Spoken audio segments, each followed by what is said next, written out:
आज का पहला पाठ नबी होसिया का ग्रंथ अध्याय 14 पद संख्या 2 से 10। हम फिर कभी अपने हाथों की बनाई हुई मूर्ति से नहीं कहेंगे तू हमारा ईश्वर है।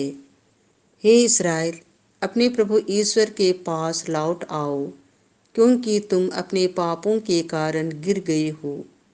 प्रार्थना का चढ़ावा लेकर प्रभु के पास आओ और उससे यह कहो, हमारा अपराध मिटा दे और हमारा सद्भाव ग्रहण कर। हम तुझे बलि पशुओं के स्थान पर यह निवेदन चढ़ाते हैं। असुर हमें बचाने में असमर्थ है। हम फिर कभी अपने घोड़ों पर भरोसा नहीं रखेंगे और अपने हाथों की बनाई हुई मूर्ति से नहीं कहेंगे तू हमारा ईश्वर है। हे प्रभु, तू ही अनाथ पर दया करता है। मैं उनके विश्वासघात का घाव भर दूंगा। मैं सारे हृदय से उनको प्यार करूंगा, क्योंकि मेरा क्रोध उन पर से दूर हो गया है। मैं इस्राएल के लिए ओस के सादृश बन जाऊंगा। वह सोसन की तरह खिलेगा और लिबानोन के बतूल की तरह जड़ें जमाएगा। उसकी टहनियाँ फैलेंगी, उसकी शोभा जैतून के सादृश होगी और उसकी सुगंध लिबानोन के सादृश। इस्राएली फिर मेरी छत्र छाया में निवास करेंगे और बहुत सा अनाज उगाएंगे।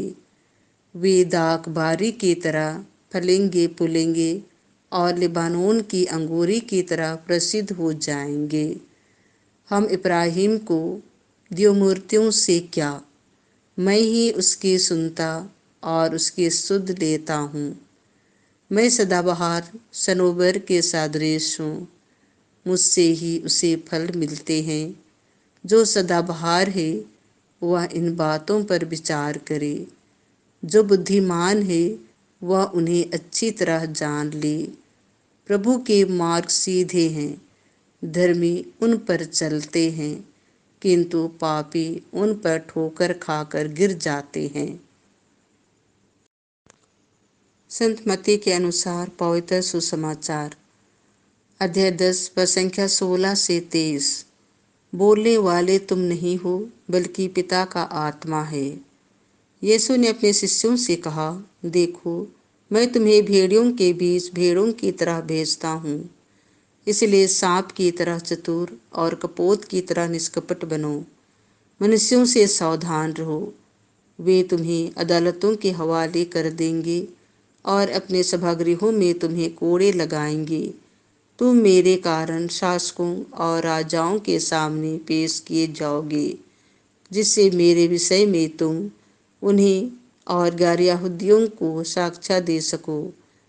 अब वे तुम्हें अदालत के हवाले कर रहे हैं, तो यह चिंता न करो कि हम कैसे बोलेंगे और क्या कहेंगे। समय आने पर तुम्हें कहने के लिए शब्द दिए जाएंगे, क्योंकि बोलने वाले तुम नहीं हो, बल्कि पिता का आत्मा है जो तुम्हारे द्वारा बोलता है। भाई अपने भाई को मृत्यु के हवाले कर देगा और पिता अपने पुत्र को। संतान अपने माता पिता के विरुद्ध उठ खड़ी होगी और उन्हें मरवा डालेगी। मेरे नाम के कारण सब लोग तुमसे बैर करेंगे, किंतु जो अंत तक धीरज धरेगा उसे मुक्ति मिलेगी। यदि वे तुम्हें एक नगर से निकाल देते हैं तो दूसरे नगर भाग जाओ। मैं तुमसे कह देता हूँ कि तुम इस्राएल के नगरों का चक्कर पूरा भी नहीं कर पाओगे कि मानव पुत्र आ जाएगा।